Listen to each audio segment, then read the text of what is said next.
So as we mentioned, Florida is shutting down schools statewide for the next 2 weeks.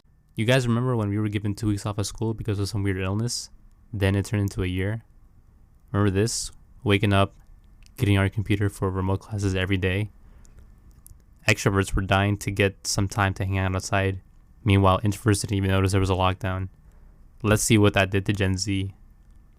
This graph shows a percentage of Americans ages 13 to 24 who say the following categories are more difficult because of the pandemic. 2,683 Gen Zers were asked this question, and 49% of Gen Z found maintaining mental health was harder. And look at this one, 46% found being happy was more difficult too. So half of my generation was barely hanging in there, huh? This poll was taken in September 2021, so the info is kind of dated, so here's more recent info. 42% of Gen Z say they're struggling with feeling down, depressed, or hopeless. I know the things they're measuring are named differently, but for the purposes of this video, I will treat them the same way. I think people who are depressed do suffer from anxiety and nervousness, but not everyone who suffers from anxiety and nervousness is depressed. If I am interpreting the graph wrong, please let me know. Anyways, look at all these stats and how Gen Z is worse off in basically everything mental health related. I got 3 theories for this. We grew up with access to the internet almost immediately, so we got the news as soon as it happened. We got to see armed conflict, Ebola, the 2012 phenomena, natural disasters, political conflicts, and other stuff. No wonder everyone was so scared. We kept getting fed this for years. When you think you won't live for much longer, of course you'd have no motivation to keep going.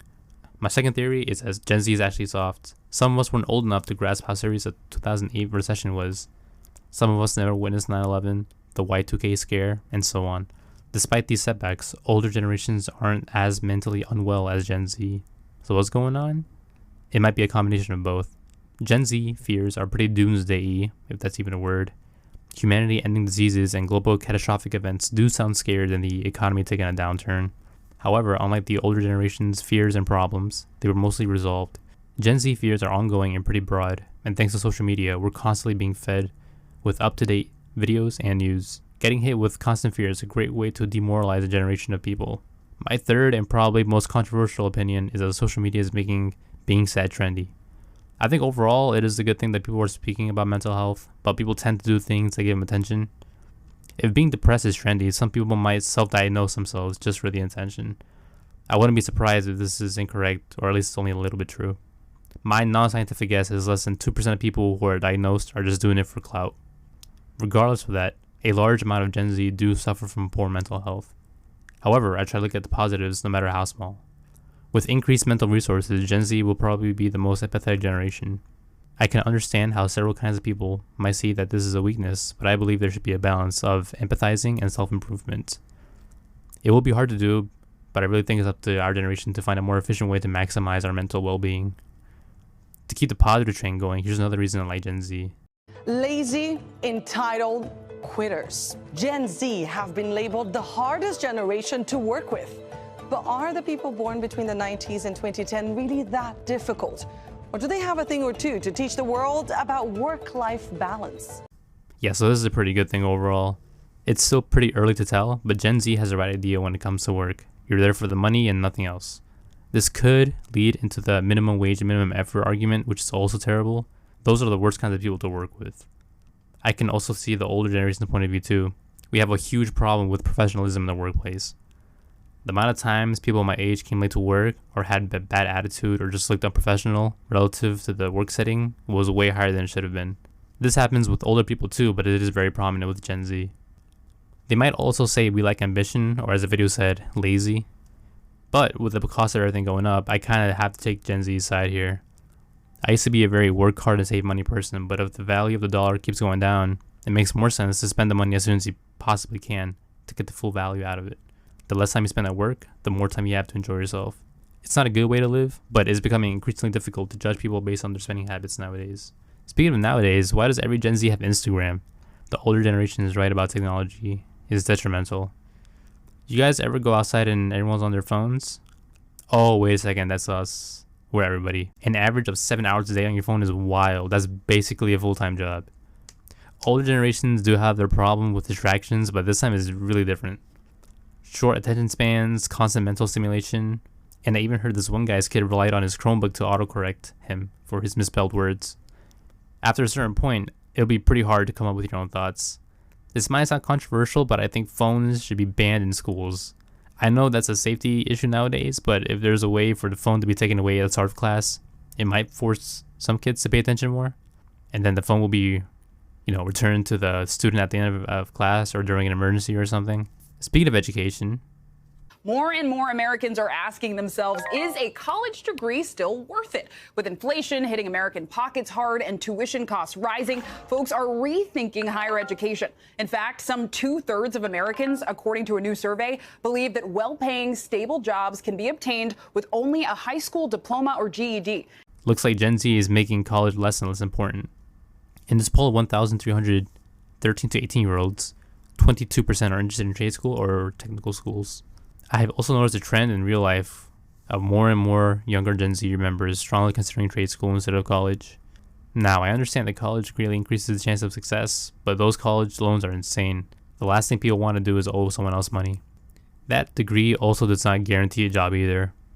The amount of people I see working in these minimum wage jobs with a degree is crazy too. The stereotype of college graduates with useless degrees like interpretive dance or whatever is probably real, but I personally never met anyone with an quote-unquote useless degree. In fact, almost all the people I know struggling to find a job have a degree in engineering or a degree in computers. On the other hand, I can't completely take the trade school side either.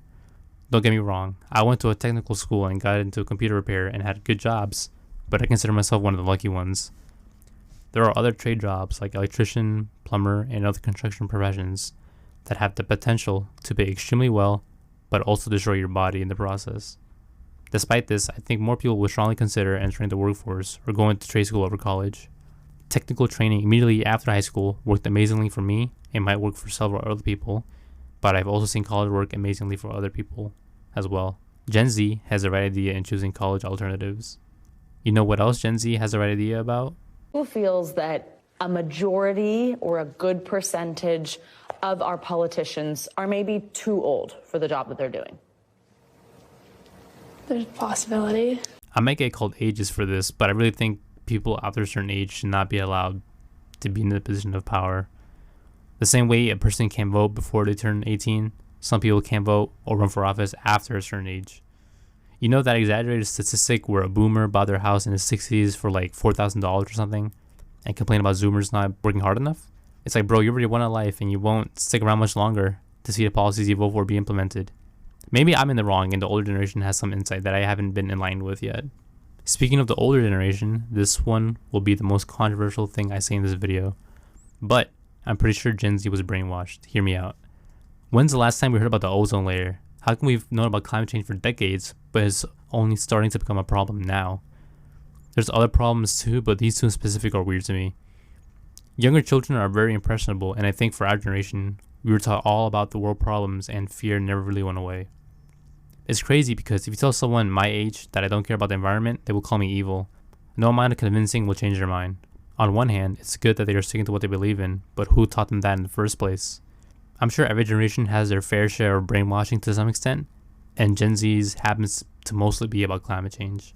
In the future, I think no political, religious, or racial problem should ever be brought up in schools, and I really hope we're the generation that puts an end to indoctrination in schools no matter what side of the aisle you're on.